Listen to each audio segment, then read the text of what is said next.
자, 그럼 이제 본격적으로 세미나의 메인 순서를 시작해 보도록 하겠습니다. 첫 번째 순서로 안덕선 선생님께서 보건의료 정책에 대한 주제로 말씀하시겠습니다. 첫 번째 발표를 맡게 된 안덕선입니다. 저에 대한 소개는 스스로 이 다음 PPT에 뭘 해서 보건의료 정책의 전문가처럼 행세를 하고 댕겼다라고 한번 보여드리겠습니다. 그리고 학생들이 이런 모임을 주선해서 한다는 것 자체가 저한테는 굉장히 신선하고 또 충격적이고 우리 학생 때는 생각지도 못 해봤던 또 부럽기도 합니다. 또 반면에 또 제가 해왔던 것도 임상을 하고 있었으나 임상 외에 진로하고 이렇게 곁들여진 것처럼 보이고 그런 것들도 저 시대에는 남들이 하지 않는 것 같아서 어떤 좀 다른 시각으로 보는 사람들도 많았기에 이런 모임을 주선해 주시면 다시 한번 감사의 말씀드립니다. 그래서 제가 맡은 거는 비임상 진로 중에 보건의료 정책 혹은 의료 정책에 관한 내용입니다. 단어로 의료 정책, 보건의료 정책, 보건 정책 그러면 그거 범위가 무지무지 넓은 건 여러분 알고 계시죠? 그러니까 여러분 의과대학 신설 정원부터 시작해서 얼마를 줄 것인가 급여부터 시작해서 이거 한이 없는 굉장히 넓은 분야입니다. 다음 슬라이드 주십시오. 제가 왜 경력을 자랑하거나 선전하기 위해서 하는 게 아니라 그러니까 임상에서 조금 벗어난 그 진로를 왜 하게 됐는가를 설명하기 위해서 저에 대한 얘기를 말씀 올리겠습니다. 저는 성형외과 의사입니다. 성형외과 전문이고 그 대신에 성형외과 근무하면서 성형외과 주임 교수 차례가 왔을 때 사양하고 그거보다 제 생각에는 우리나라에 더 급한 게 있고 우리 학교에 모교에 더 급한 게 있으니 그게 교육중심부서를 만들자 그래서 의학교실에 주임 교수가 됐고 그걸 만들었습니다. 그리고 학교에서는 교육이 담당한 일을 하고 있다가 두 번째 연수 가서는 생명윤리하고 돌아와서 다시 한번 교실을 또 하나를 만들었습니다. 그래서 의인문학교실. 그래서 성형외과 의사로 있으면서 교실 2개를 창설했고 이런 업무들이 관련돼서 우리나라에서 의학교육학회장, 의학교육평가원장 또 이 일을 바탕으로 해서 전 세계적인 조직을 갖추고 있는 세계의학교육연합회에서 서태평양 의학교육협회장 그리고 현재 세계의학교육연합회 부회장직을 맡고 있고 학교에서 은퇴해서 명예교수면서 지난주까지 4월 말까지 대한의사협회에서 정책연구소장을 했습니다. 아마 그래서 저한테 정책에 관한 어떤 주제를 주시지 않나 이렇게 생각이 됩니다. 다음. 근데 이력을 정력하게 보면 의과대학 나오고 하라는 대로 그냥 인턴 했고 군대를 먼저 갔다 왔습니다. 혹시 해외에 좀 나가고 싶다라는 생각도 들고 그래서 군대를 먼저 갔다 오고 우여곡절 끝에 캐나다 토론토 대학에서 성형외과 전공의 생활을 5년 하고 거기에 이제 미세수술, 그러니까 수부외과하고 마이크로 그거를 전공하기 위해서 또 2년 좀 넘게 세월을 보냈습니다. 그래서 인턴 1년에 레지던트가 약 7년 좀 넘어가서 그러니까 북미라든가 다른 나라에서는 펠로우는 레지던트의 연장으로 치지 우리는 펠로우 그러면 거의 스텝에 가까운 사람으로 생각하는데 레지던트인데 한 분야만 하는 레지던트 그렇게 이해하시면 될 것 같습니다. 그리고 그 펠로우는 과목에 따라서 생활 자체는 레지던트보다 더 힘들다라고 생각하시면 훨씬 더 집중된 걸 하기 때문에 어렵습니다. 그 다음에 나름대로 생각이 있어서 고려대학교 대학원 문학 석사를 취득했습니다. 사실은 제가 학위가 필요해서 한 건 아니고 나름대로 필요성과 제가 좀 했으면 좋겠다 그래서 글로벌 문학 공부를 하고 그냥 석사로 입학을 해서 들어가서 하겠다는 것을 사양을 했었는데 해필이면 글로벌 문학과 그 당시 저 지도 교수님이 교무처장, 본교회 교무처장이 되고 저는 교무부학장에 대해서 할 수 없이 일주일에 한 번씩 다시 만나는데 계속 프레셔를 가해서 괜찮은 거니까 학위를 마저 따라 그래서 2006년에 논문을 써서 통과를 해서 됐고요. 2008년에는 벨기에 루뱅 대학, 이태리 파두아 대학 거기에 협동과정 윤리 석사 과정을 마쳤고요. 그다음에 그 전에는 미국 ECFMG에서 의학교육 펠로우십 1년을 했었고 호주 교과부에서 주는 장학금을 가지고 호주 의학평가원에서 의과대학과 전문의학회 평가를 어떻게 하는가 그 평가 인증 연수를 2달을 받았습니다.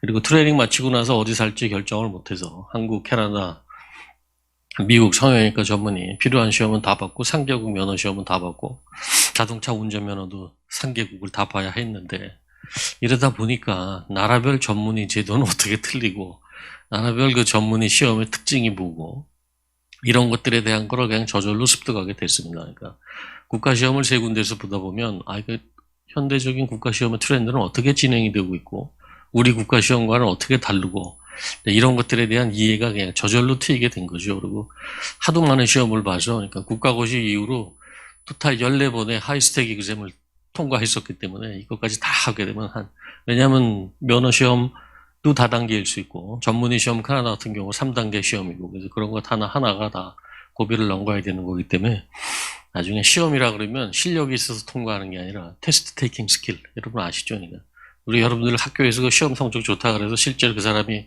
그렇게 임상의 능력이 있는 사람과는 반드시 일치하지 않을 수 있는 거예요. 시험을 잘 보는 사람들이 있어요. 근데 시험을 많이 보다 보면 그런 기술을 많이 체득하게 됩니다. 넘어가겠습니다. 그래서 자연스럽게 여기 돌아왔을 때 저한테 물어볼 때 외국에 무슨 의사시험제도 전문의제도 그럴 때 이렇다 할 무슨 전문가가 따로 있는 게 아니기 때문에 마치 이것을 이제 정책적인 입안이 필요하거나 어떤 조언이 필요할 때 시험을 많이 봐봤기 때문에 인력이라든가 이런 데 자연히 관심이 생겨서 알게 된 것이고요. 여러분들이 추구하는 이렇게 의사회인가 임상 이외의 진로에 관해서 한 번쯤 제가 소개해보고 싶은 분이 이게 발음이 제가 피어커프라는데 피어커프 독일의 그 유명한 병리학자 로버트 피어커프 이 사람 아주 병리학계 또는 의사학계에서는 뭐 지구리아지우스는 너무나도 유명하신 분이고요. 동시에 이 사람은 인류학자고 또 에스노그래피 문화인류학적 그 소사이티를 만든 사람이고 병리학자이며 고대사에 대한 연구 또 생물학자이며 작가인 동시에 편집자 그리고 정치인이 됐습니다. 이 사람이 한 유명한 얘기 의학이란 것이 결국은 사회과학이고 정치라는 것은 어떻게 따져보면 그러니까 광역의 의학이 곧 정치다. 잘 새겨보십시오. 그러니까 여러분들 오늘 주제 중에 그 큰 주제가 사회 속의 의사라고 그러셨는데 아마 이분처럼 이거를 정확하게 표현한 건 없을 것 같아요. PPT를 안 지웠지만 동아시아에서 소위, 중위, 대위 그럴 때 소위는 질병만 보는 사람, 중위는 사람을 보는 사람, 대위는 사회를 치료하는 사람. 그래서 그걸 실천하는 사람도 많았죠, 사실 여러분. 손문, 중국의 혁명가라든가 공산진영이든 대만 다 존경하는 손문이라든가 그 사람은 외과 의사였고요. 체게바라 같은 유명한 혁명가라든가 또 북한에서 인권운동하던 플로첸이라든가 프란츠 파논이라든가 이런 다 혁명가들 출신인데 그 사람들은 다 의사입니다. 그러니까 의협을 하다 보면 자연스럽게 사회 문제 이런 데 대해서 관심이 안 생길 수가 없기 때문에 그런 것 역시 사실은 의사들이 하는 일이지 그것이 진로 외 또는 임상 외라고 표현되는 것은 사실은 큰 영역에서 볼 때는 적절치 않다라고 보일 수도 있습니다. 다음.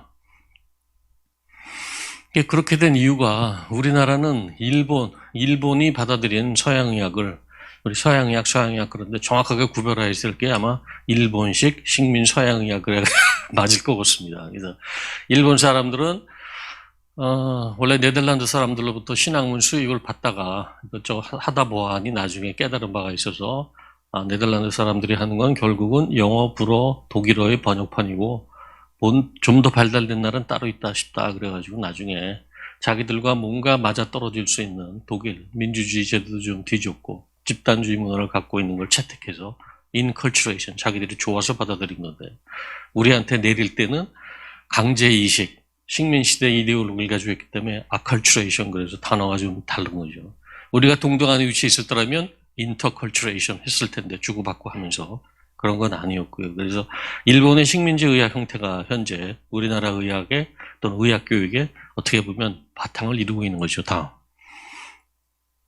그래서 말씀드린 대로 일본 의학의 아버지 그러면은 닥터 폼페, 더치 닥터입니다. 오래전에 들어왔고 그리고 마침 요 다음 슬라이드요. 일본에서 유신이 진행되고 일본의 개화가 진행되면서 사무라이 계급이 몰락이 오면서 재빨리 이 사람들이 변신을 하는데 본래부터 가업으로 내려오던 의학이라든가 승려가 된다든가 점성술이라든가 산사, 수학을 해서 계산해 주는 사람 그거 빼놓고 나머지 신학문 분야에 이 사람들이 다 뛰어듭니다. 그러니까 그래서 사무라이 출신들이 군인, 경찰 이런 것뿐만 아니라 법 쪽에 또 엔지니어링은 뭐 거의 다 사무라이 출신이고 동경대 들어간 사람들 보면 그래서 이게 보이지 않는 그림인데 아직도 일본의 이런 전문직의 근간은 사무라이들이 잡고 있는 거, 또 귀족이 좀 들어가 있고. 놀라운 건 저들이 갖고 있는 정신이 노벨상에서 지금 현재까지 자연과학에서 딴 게 27개인가? 그 정도 되고, 우리는 그렇게 따지면 빵입니다. 그러니까 중국이 한 개. 그러니까 그들이 갖고 있는 엑셀런트, 수월성 추구, 무섭게 덤벼드는 사람들이 있다는 거. 근데 굉장히 어떻게 보면 의과대학생 치고는 칼을 이렇게 2개씩 차고 앉아있는 폼이 의과대학과 이게 맞는 건가? 그래서 최근에 일본의 논문 보면 일본의 그 프로페셔널리즘, 그래서 옛날에 그 무사도 정신을 써도 될 것 같다라고 이렇게 학자가 주장하는데 저런 배경을 이해하시면 어디서 왔는가 그러고 이런 식민지 냄새가 풀풀 나게 우리가 담겨 있는 게 우리가 가졌던 의학 교육에도 그대로 깔려 있다는 겁니다. 다음. 검찰개혁 왜 나오냐 그러면 사실은 제가 인터프리테이션 하려면 검찰이 갖고 있는 저 속성을 좀 빼내는 거거든요. 사무라이 속성을 좀 빼내는 겁니다, 사실은. 그러다가 이 사람들이 덫만 가지고는 안 되겠다고 아까 말씀드린 대로 하다가 영국과 프랑스 사람들 너무 콧대가 높고 자기들 할 일 우습게 알고 독일을 봤더니 독일이야말로 집산 문화가 자기들과 비슷하고 해서 우리는 독일의 의학을 채택한다 그래가지고 동경대학교 의과대학을 세우고 거기에 프러시아 군의관 학교 교수들을 초청해다가 서양의학을 도입해서 본격적으로 고등교육화 시키면서 이 사람들이 또 다시 한국에 건너와서 그 뿌리를 내려준 거기 때문에 그 안에 들어가 있는 밀리타리즘이라든가 콜렉티비즘, 집단주의 문화라든가 사무라이 문화 이런 게 상당히 많이 들어가 있는 것입니다. 다음. 그래서 우리나라에 원래 구한말에 서양의학이 들어올 때 처음에 그 누구죠? 그 누가 총을 쏴가지고 대감님 다쳐서 그때 처음으로 서양 의사가 알렌이 마취를 해서 배를 갈라서 씻어내고 창자를 연결해 주는 거 보고 한순간에 전통의학이 거기서 그냥 신뢰도가 뚝 떨어지게 되고 사람들이 놀란 것이 거기에.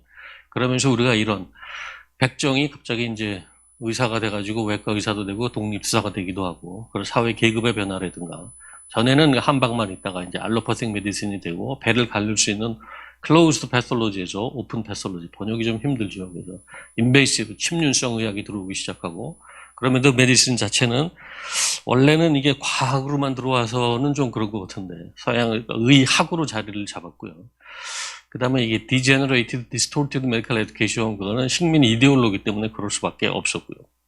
왜냐하면 6년제 의과대학 면허 시험을 안 봐도 되는 경성제국대학 하나밖에 없었고 거기 60명 중에 1년에 10명에서 15명 정도만 조선 사람을 교육을 시켜줬기 때문에 그들과 나머지 의학 전문학교 4년제는 굉장히 차별화되어 있었고요. 그래서 이런 것들이 사실은 치료를 받으면 천안께 대한 뭐 감사의 편지라든가 이런 거 쓰게 하면서 이런 것들이 굉장히 정치 도구화했고 한국 사람이 이뻐서 무슨 교육을 시켜준 게 아니라 자기들이 현대적 국가 경영을 하는데 없어서는 안 될 하수인이 필요한 것도 사실이었고요. 그리고 고등교육 내 구조적인 폭로가 이때부터 오래진데 뭐 어느 사회든지 차별은 있을 수 있는데 전문 6년제 대학을 나왔냐 4년제 대학을 나왔냐 어느 대학을 나왔느냐 이런 거 가지고 굉장히 따지기 시작하고 다음 이런 것들이 자리 잡았습니다. 그래서 1960년대 한영님이라고 미국 콜럼비아 대학 가서 교육학 박사 논문을 쓴 분이 계십니다. 그분이 쓴 거를 갖다가 이성호 연수대학교에서 은퇴하신 교육학자가 이렇게 인용한 부분이 있습니다. 근데 그 논문을 보면 박사학위 논문에 서양 학문이라고 들어온 것들이 알고 보면 오리지널로는 아닌 것 같더라. 옳게 보신 것 같아요, 제가 보다. 60년대 관찰입니다, 이분이. 그러면서 이거 디제너레이티드 원이다. 우리 디제너레이션이라는 말 많이 쓰죠, 병리에서. 그러니까 조금 원래 본류 서양의학과는 다른 게 우리가 받은 학문들이 이렇게 들어온 거다라고 표현을 하셨습니다. 왜냐하면 그 목적이 이렇게 탄압과라든가 어떤 차별 이런 것들이 있기 때문에요. 다음은. 그래서 그분이 쓴 논문에 보면은 이건 뭐 총독부에 나온 그거를 가지고 그대로 이제 번역을 한 건데 목표는 4가지였다. 그래서 조선이라는 나라를 없애고 완전히 일본화하는 거죠. 그 다음에 한국 사람들한테는 그저 상인 정도 저급의 일을 시키고 그 다음에 이성적 진보를 가져올 만한 무슨 인문학이라든가 사회학 또는 아주 고급 기술은 가르치지 않는다. 대놓고 차별한다고요. 밑에 보면 대놓고 차별한다. 한국 사람들은. 다음이요. 그래서 사실은 의학이라든가 이런 데 좋은 학문 들어왔을 때 같이 저런 사회과학이라든가 어떤 사회적 배경이 될 만한 좋은 학문 이런 것들이 이렇게 같이 들어와서 이렇게 된 그런 폼은 아닌 것 같다는 거거든요. 그런 게 지금까지도 아주 강하게 내려오면서 의과대학은 이과 이런 식으로 자꾸 머리에 박히게끔 그거 자체도 다른 나라에서 볼 수 없죠. 문과, 이과로 나누는 거. 근데 묘하게 의학의 전통은 그러면 하나는 기계적인 거, 아트에 가까운 거고요. 하나는 사이언스에 가까운 건데 이 두 개. 사실 이 두 개의 조하고 과거에는 과학이 너무 없었기 때문에 너무 아티스틱한 거에다가 지금은 과학이 발달했는데 과학이 득세하면서 굉장히 자연과학의 일부처럼 이게 독일 사람이 쓴 나투르비센샤프텐 그래서 자연과학인데 여기 오른쪽에 쓴 거는 과거에는 과학이 별로 없었을 때는 정신과학, 정신과학이 아닙니다. 사이키아트리가 아니라 정신과학 이렇게 이쪽은 사이코소셜 파라digm이라고 그러고 이쪽은 바이오메디컬 파라digm. 그래서 의학교육 과정도 사실은 두 개가 적절한 믹스가 돼야 되는데 대개는 바이오메디컬 사이언스를 가르치는 걸로 지금 대체되는 거네요. 다음 슬라이드요. 이거는 이제 서양 학문이 들어왔을 때 우리나라에서는 그런 교육 기록이 별로 없는 것 같은데 20세기 초반, 1900년대 초반에 중국인 학자들, 굉장한 유학자들이 쓴 거 보면은 중국에서 이제 자기들 풍토를 비판하는 건데 학문적 주류가 서양 문물이 됐고 대부분 서양의 과학만을 중심이 하더라. 서양 문화의 그 배경에는 문화, 종교, 예술에 이런 데 관심이 없고 또 물질적인 풍요만을 추구하고 서양 사람들이 하는 삶의 이상에 관한 것 이런 것들이 고려되어 있었다. 다음. 여기에 나온 모중산 이런 분들은 우리나라에서는 끼지 못하지만 새로운 신유교 1960년대부터 80년대까지 다시 자기들의 정체성을 찾기 위해서 하는 그런 운동인데 한국은 별로 학자가 유학자가 굉장히 많음에도 불구하고 저기 끼지는 못하는 것 같고요. 한 대푼 정도 홍콩 또 중국 본토 미국에 있는 유학자들이 해서 그 정도 되는 것 같은데 장준마 이 사람도 유명한 사람이고요. 신유교를 주장하는 사람인데 이 사람이 칭화대학에서 1923년도에 한 연설, 과학은 별도의 과학적 가치가 존재하는데 인간의 삶의 근원적 문제에 대해서 과학은 취약하고 중국이 서양 과학을 수입한다면 문물도 같이 해라. 맹목적 과학 도입은 삶의 이상과 의미를 무시하고 물질주의를 지향하는 것이며 근대화가 아닌 파괴의 길이다.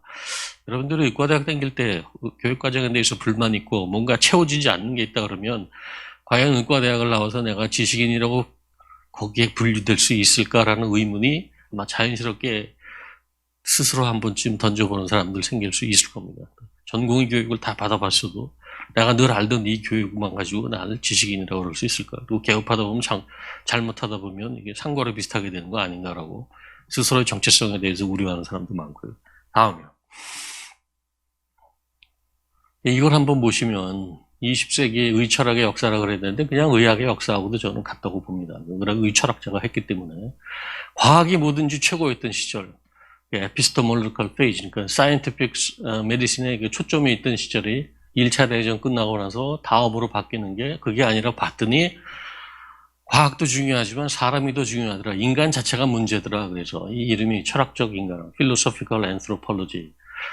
그래서 뭐 이걸 어떻게 번역을 해야 될지 일단은 철학적 인간이라고 그랬는데 그래서 의학에서 사람을 좀 집어넣어보자. 사람은 기계가 아니고 사람에 대한 것들을 연구하고 뭘 해보자. 그래서 여러분들 지금 우리가 많이 다루는 거 empathy, anxiety 뭐 이런 것들이 다 이 시절에 나오면서 여러분들 지금 시대에서 그냥 자연스럽게 스트레스란 말도 1960년대 나온 거고 그 이전에는 무슨 anxiety, empathy 이런 거 가지고 그렇게 논의 대상이 되지 않았는데 이런 것들이 지금 다 들어오게 된 게 근데 우리나라에는 이거를 거치지 못했어요. anthropological 페이지가 없고 그 다음이 저게 자연스럽게 넘어가는 게 ethical 페이지가 돼서 현대의 생명윤리의 바탕이 되고 윤리적 문제에 중점을 두는데 우리는 이걸 누가 앞당겼냐? 황우석 박사가 사고를 치는 바람에 전 국민이 윤리에 관심을 갖게 돼서 요 가운데 anthropological 페이지가 없는 나라에서 보여지는 어떤 어떻게 보면 황우석 박사가 역설적에도 큰 공로를 세운 거예요. 사실 생명윤리를 확 끌어당겼으니까 이게 없던 거를 넘어가겠습니다. 그러니까 이런 걸 보여드리면 여러분들이 우리하고 트랙이 다른데 저 사람들은 의사지만 뭘 공부해봤을 수 있겠다라는 생각이 아마 좀 머리에 들어갈 겁니다. 그래서 만약에 시간이 있다면 내가 나중에라도 의철학 어디서 시작이 되고 독일에서 얘기하는 철학적 인간학이 뭔지 이런 걸 좀 설명해 주시면 이해가 갈 텐데 그 사람들이 다 임상 의사였지만 여기에 참가해서 한 사람들이 그걸 발전시켜 왔기 때문에 임상도 하면서 난 철학자도 되고 이건 여담입니다. 시간이 있어서 제가 유럽에 가서 공부할 때 느낀 게 현대의 철학자, 근현대 철학자의 그저 한 3분의 1은 의사인 것 같고 또 그 중에 절반은 다 유태인인 것 같다는 생각이 들었습니다. 한 번쯤 귀담아 들어보시고요. 동해안에서는 그럼 뭐가 없었냐? 그렇지 않습니다. 우리도 의라는 거는 학술, 도, 덕의 합이지 의학 이렇게 하나로 되는 건 아니거든요. 그러니까 아트 앤 사이언스가 들어가 있고 아트 앤 사이언스를 표현하는 것보다 뭐가 더 있는 거죠. 그러니까 타오, 도, 그리고 덕, 벌추 이런 게 들어가 있는데 그래서 이거를 누가 풀어 쓴 걸 보면 여기 보면 지적이고도 인간적인 노력이 있어야 되고 그다음에 개인이나 어떤 지역사회에 대한 프로페셔널 서비스가 있어야 되고, 그다음에 그걸 떠나서 휴먼 빙, 인간의 건강에 대해서 플로리싱이라든가 웰페어 이것까지 다 하는 게 의술이다. 근데 우리한테 너무 좁은 범위의 의학이 들어와 있지 않나 하는 게 그런 생각입니다. 점차 넓어지고 있는 건 사실이고요. 어떤 이런 젊은 세대들에 의해서 넓어지지 않을래도 않을 수 없는 게 저절로 자생적인 노력에 의해서 커질 수 있는 거고요. 다음에 또 알게 모르게 소수의 사람들이 이런 걸 공부하면서 넓어지는 거 있습니다. 그래서 아까도 뭐 인사말에 의과대학 교육과정이 10년 전이나 똑같다 그러는데 제가 볼 때는 30년 전하고 그렇게 해서 그렇게 큰 변화는 없는 거 없습니다. 그래서 우리가 하고 있는 건 생의학, 바이오메디컬 사이언스 모델인데 질병이 과학적 해석에만 중점이 돼 있고 무슨 올로지를 무지 많이 합니다. 무슨 케미스트리도 하고 뭐도 하고 무슨 수도 없는 많이 올로지를 하는데 사실 따져보면 보캐블러리에는 굉장히 능한 사람들인데 그렇다 그래서 의과대학 졸업을 해서 생화학 하나를 잘하느냐 철저하게 아는 보캐블러리하고 되게 시험 통과할 것만 아는 거고 모둠을 만들어서 모둠의 학문을 이해하는 걸로 그 학문을 깊이 아는 것처럼 사실은 그렇지는 않죠. 그걸 공부하려면 다시 또 들어가서 깊이 하는 수밖에. 우리가 특히 못했던 게 질병 담론의 인간 조명이 불가능하다. 질병에 있어서 인간은 무엇인가 거기서. 그래서 인간과 사회에 대한 거시적 이해가 결여되어 있고 인간과 생명 형사의 다양한 이해가 결여되어 있고 그렇기 때문에 병원에 오면 아직도 의술은 최고라 그러는데 왜 이렇게 불편한 게 많은지 의사들은 왜 우리 말을 못 알아듣는지 이런 얘기하는 사람들 많죠 사실은. 그게 쉬운 직은 아니고 굉장히 요구되는 게 많은 직종입니다. 여러분. 뭘 하더라도 그건 뭐 의사직을 갖고 있는 한은 감수해야 될 만한 것들이고요. 또 그러면서 우리는 다 우리같이 트레이닝 받고 우리같이 생각할 거로 생각하는데 바로 옆에 간호사라든가 무슨 보건의료 직종만 가도 우리하고 또 대단히 다른 사람들이고요.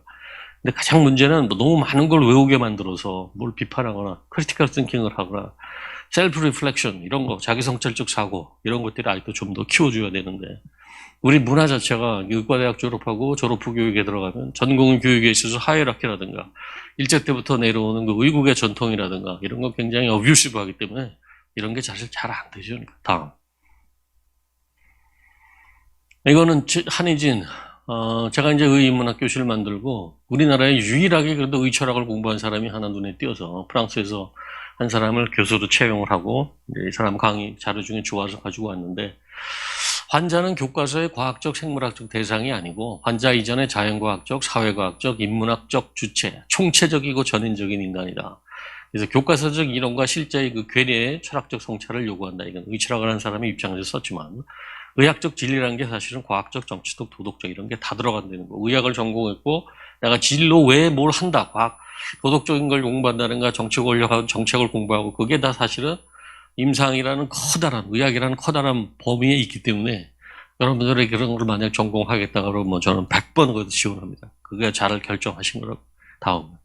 그래 의사 사회 자체도 바뀔 수 있는 거고 대개들 보면 한 나라에서 의사 집단이 이끌어가는 게 사회를 이끌어갈 수 있는 여러 가지 중심가치 창조, 모범적인 가치들, 정직하고 근면하고 열심히 일하고 공부 많이 하고 이런 가치를 창조하는 사람들이기 때문에 저런 공부를 자꾸 많이 해서 다양하게 이걸 퍼뜨리는데 그것이 사실은 전문직의 하나입니다.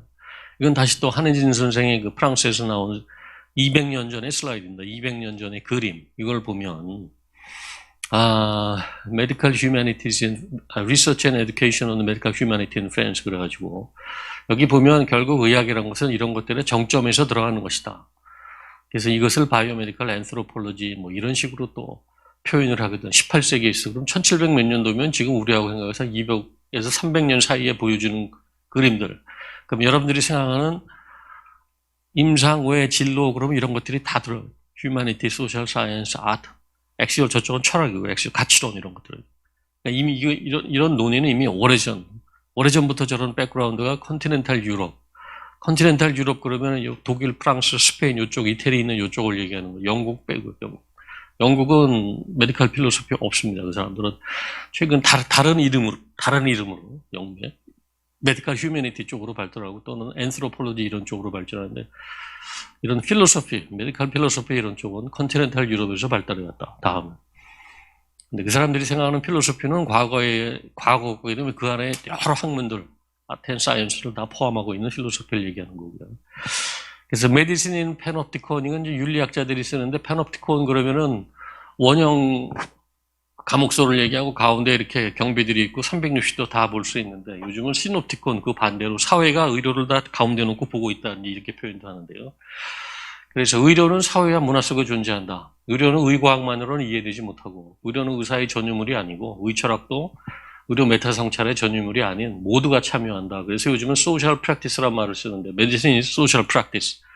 사회 전체가 참여한다고 그냥 이해하시면 모두가 참여해서 하는 것 그것이 현대 의학입니다. 그러니까 우리 보험 제도도 그렇고 모두 생기고 정책이라든가 이런 건 우리 마음대로 결정 짓는 게 아니라 오히려 그 힘은 넘어가서 정치하는 사람이라든가 행정가 이런 사람들한테 오히려 더 지금 파워가 많아지고 끊임없는 우리나라는 특히 고시제도 또는 그런 유교의 전통 때문에 관리가 된 사람들과 전문주의가 계속 충돌하는 그 다른 나라에서는 보이지 않는 서양의학에서는 굉장한 자율권을 전문직들한테 내리는데도 불구하고 여긴 계속 그걸 관리들이 쥐고 앉아서 규제하는 규제기관으로 지금 있는 게 문제고요. 다음에.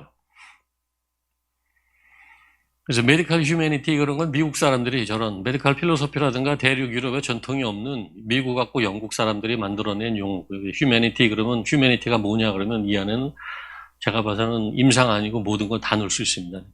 보통 얘기하는 humanity and social sciences가 더한 거, 아트까지 포함해서요. 그래서 이런 것들이 의과대학 교육과정에 들어가기 시작한 거. 왜 들어갔는가 그럼 이것이. 여기 썼습니다. 과학과 기술, 경영적 의료문화의 취약점에 대한 보완이다. 생물학적 보편성 의학적 시각에 대한 보완이다. 과학적 의학을 반대하지 않으나 의학을 좀 더 순화시키고 인간적으로 만들기 위해서 이런 학문들이 생겨서 거꾸로 메디컬 휴머니티라는 과정이 또 유럽으로 거꾸로 들어가는 그런 모습도 보여주고 있고요. 다음이요.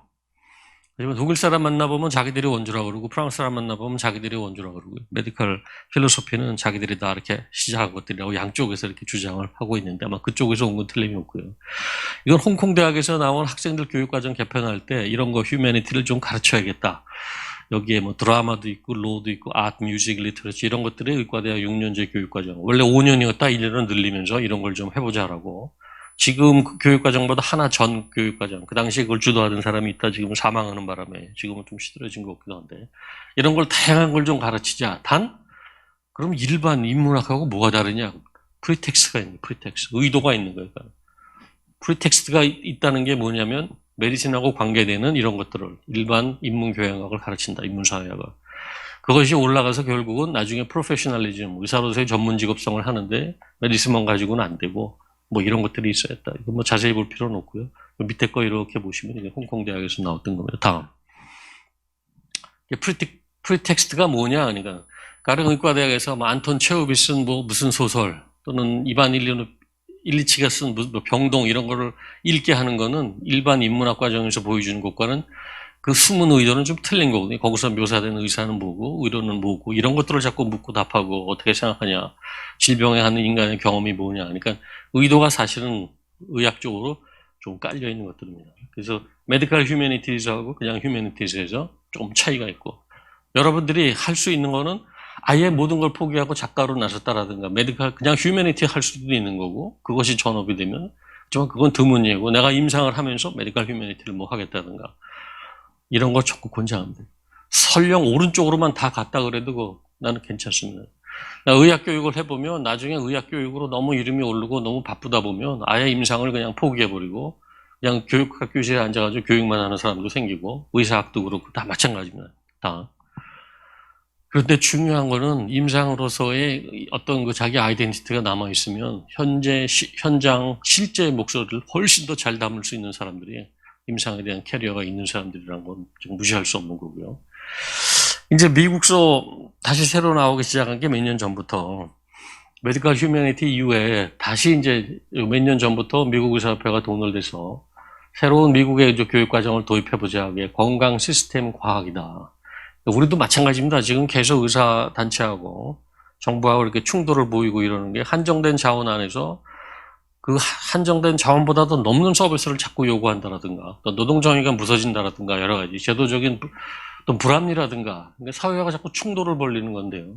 그 사람들은 그런 자기들의 인심을 쓰고 충돌은 사회와 충돌한다 그러는데 그건 사실 제가 봐서는 정책 위반자들과 우리하고 충돌입니다. 이건 헬스 시스템즈 복수란 쓴 다음에 사이언스 이걸 어떻게 이걸 번역을 할지 몰라서 한동안 굉장히 오랜 시간을 소비하다 잠정적으로 한 게 건강 시스템즈 과학입니다. 그러니까 기존 의료제도에서 사회가 원하는 양질의 의료와 건강 증진의 목표 달성과 동시에 비용 효과적 의료 서비스 제공에 한계가 있어서 이제 의사들은 바이오메디컬 사이언스만 알아가지고는 안 되고 그 나라의 도대체 시스템이라든가 전달 체계 이런 것들을 다 잘 알아야겠다. 그다음에 환자 문제를 총체적으로 분석 조망한 후에 또 의사결정도 할 줄 알아야겠다. 그래서 기초 임상의회 아예 제3의 의학으로 이걸 가르치자.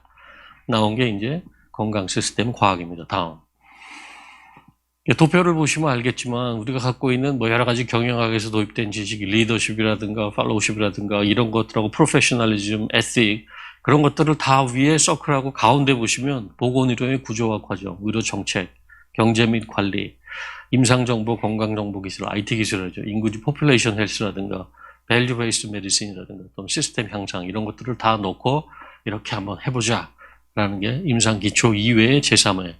여러분들 여기서 만약에 전공 이 중에 하나 하는 거 괜찮죠, 사실은. 임상하면서 이거 하는 사람들이 훨씬 더 제가 봐서 더 좋은 어떤 결과를 낼 수 있는 거고요. 또 같은 의사끼리도 충돌이 벌어지는 게 임상 경력 없이 의과대학만 나오고 그냥 의료관리학을 해봤다라든가 예방의학을만 해봤는데 현장에 없었던 사람이 아이디올로기를 들어와서 자꾸 부딪힐 때 그때 현장에 있는 사람들과 자꾸 충돌이 일어나는데 현장에 있던 사람들의 의견이 많이 반영되어야 된다고 저는 봅니다. 다음에. 이거는 이제 여러분들이 자꾸 임상후에 진로 그래서 이거 오래된 논문입니다. 저희가 의과대학에 경북대학에 가서 한번 서베이를 해봤는데 절반 정도가 내가 의사가 되고 싶어서 됐다는 사람뿐이고 절반 정도는 아니고 재작년인가 제가 무슨 의과대학에 초청받아서 1학년 학생들한테 이거 입문 때문에 소셜 사이언스, 휴머니티란 무엇인가라고 얘기해 주는데 들어가서 첫 번째 100명 정도 는 것 같은데요, 학생이. 솔직히 의과대학 50% 온 사람이 있으면 자기 자신의 결정으로 온 사람 손 들어보시면 하니까 그 중에 한 6명 정도. 나머지는 다 누구의 결정? 부모님의 결정, 담임선생님의 결정. 여러분들도 아마 그런 사람이 여기 꽤 있겠죠. 후회하지 마세요. 그래도 이 땅 들어와서 일단 졸업은 하시고 여러분들의 적성을 맞는 거를 임상후의 진로를 찾아가든 뭐든 할 일은 많다는 거거든요. 제가. 할 일이 많습니다. 뭐 철학을 하더라도 의학을 했으면 굉장히 도움이 되는 거고 인간은 소우주이기 때문에 넘어가겠습니다. 그래서 그 절반 정도의 학생들은 재미없어요. 사실은 의사가 되기 싫었는데 왔거나 억지로 앉아있기 너무 힘든 사람들 많고요. 저는 제 후배 중에 지금 한예종에서 컨덕터로 일하는 사람이 어떻게 됐나 모르겠는데 오케스트라 지휘자로 고대 의대를 나오고 이제 어머니한테 어머니 소원대로 의사가 됐고요. 이제는 내 소원대로 나는 음악가의 길을 가겠습니다. 그래서 지휘자로서 이렇게 쭉 캐리어를 밟아가는 사람도 봤고요. 그리고 그런 사람 처음이냐 아니고요. 아주 유명한 사람들 최근에도 해외 그 컨덕터 중에서도 의사 출신 컨덕터도 다 있습니다. 그러니까 그래서 진로 설정 잘못했다라고 생각지 마시고 인생의 교양 과정으로 하시고 의과대학 졸업한 다음에 거기에 붙여서 내가 할 일, 프리텍스트가 있는 뭘 해볼 것인가 적극 권장합니다.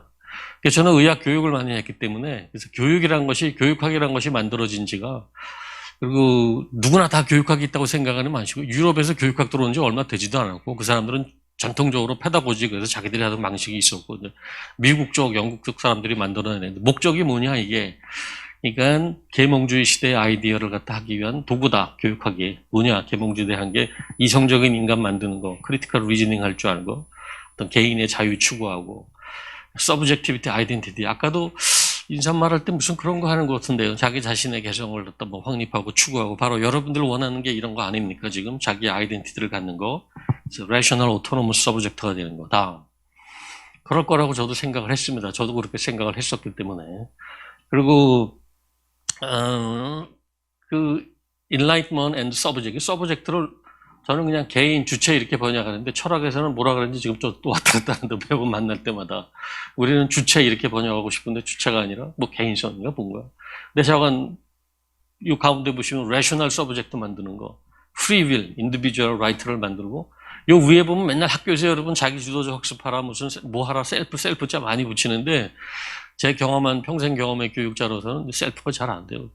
그룹으로 바꾸든가 컬렉티비즘이 일정이 들어와 있는데 그렇기 때문에라도 스스로 하는 셀프 모티베이트한 셀프자들하고 굉장히 중요한 거예요. 우리 문화에서. 그걸 바로 추구하는 게 저는 여러분들이라고 봅니다. 다.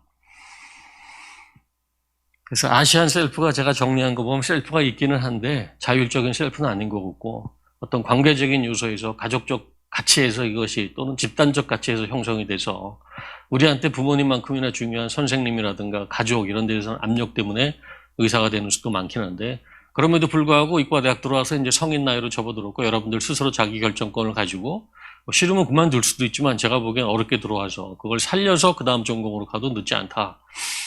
왜냐하면 제가 저 국제활동을 하면서 무슨 유수 기관의 기관장들 보면 북미에서 의사, 변호사, 전문의의 MBA까지니까 몇 년을 공부합니까? 또 의과대학, 치과대학에 성형외과 전문의 더하기 구강외과 전문의를 했다라든가 그런 사람들이 한둘이 아니라는 거 사실은 굉장히 무슨 의과대학 협회장이라든가 뭐 이런 영국, 미국 사람들 가보면 그리고 전 세계에 여러 가지 기관들이 있는데 그런 기관장들 보면 역시 옥스퍼드 출신들 많고 보면 좋은 교육을 받은 사람들과 우리하고 차이도 많이 보이고요. 그러니까 여러분은 이 아시안 셀프에서 좀 벗어나는 노력 조금만 해도 훨씬 더 어떻게 좀 제가 봐서는 자기 자신을 찾고 자기 하고 싶은 거 할 수 있을 것 같고요. 다음. 비임상 진로전택 길은 많습니다, 여러분. 아예 전업으로 임상은 없애버리고 할 거. 교육이라든가 연구기관, 뭐 공무원도 할 수 있고요. 그 다음에 저걸 하다가도 뭐 외국기관, 여기 안노근 교수님한테 말씀도 제가 그 얘기는 안 하는 게 좋을 거고요. 저도 국제 업무를 많이 좀 해봤지만 그래도 전적으로 저렇게 하신 분은 아니고요. 얘기를 더 들어보는 게 좋을 거고요. 또 임상을 전업하고 어떤 위원회 활동을 한다든가 의사단체 한다든가 이런 사람들이 무지 많아져야 됩니다. 그러니까 저런 공부를 하고 나서 들어가서 참여하는 사람들. 그래야 의사의 단체 전문 직업성, 기관의 전문 직업성도 좀 커지고 학교도 좋아지고 그럴 거고요. 임상이 주업이지만 비임상이 부업이거나 또 비슷비슷하게 하는 사람들이라든가 여러분들 할 수 있는 선택의 폭이 현재까지 우리나라 이렇게 직장의 환경이 많지 않지만 늘어갈 것이라는 게 그렇게 안 하고는 전문직이 발전할 수 없다고 봅니다, 저는.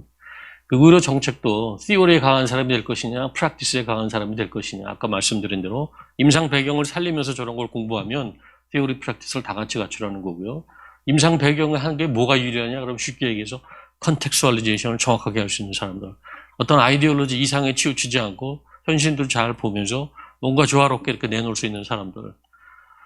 그 진로 선택의 왕도는 없습니다. 그러니까 자기 나름대로 자기 주어진 여건에서 최선의 선택을 하고 자기 하고 싶은 일을 하는 게 중요하고요. 근무 여건은 아직까지는 다 마련된 근무 여건은 별로 아니지만 스스로 개척하는 게 중요하고요.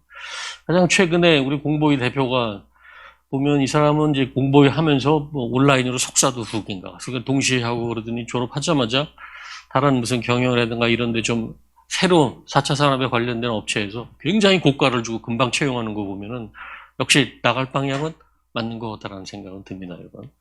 다음이 아마 이게 마지막 슬라이드인 것 같습니다. 다음. 그 다음에 이제 우리나라에서 제가 문제점 잡는 게 이 폴리틱, 정책에 있어서 이거를 잡고 있는 거는 당정청입니다, 전문직이 아니라.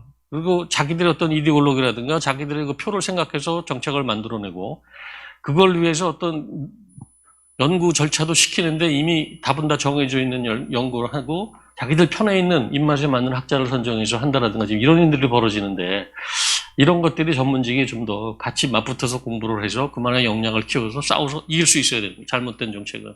특히 이 정부 들어서서 전 정권에서 이미 끝나자마자 한 일을 몇 달 만에 다시 끌고 나와서 하겠다라는 의석이 많다 그래서 이런 일을 하는데 못하게 해야 됩니다. 그런 일은 사실은 우리 나라를 위해서 잘못된 거고요. 그러니까 왜곡된 과학적 근거로 자꾸 하려고 그러는데 제가 봐서는 저런 일들이 성공, 어떻게 보면 우리 사회의 어떤 나중엔 결국 다 빚을 남기거나 좋지 않은 일을 보일 것 같은데. 그래서 여러분들 이런 정책 같은데 관심 가져야 되고 또 공부해야 되고요. 다음은.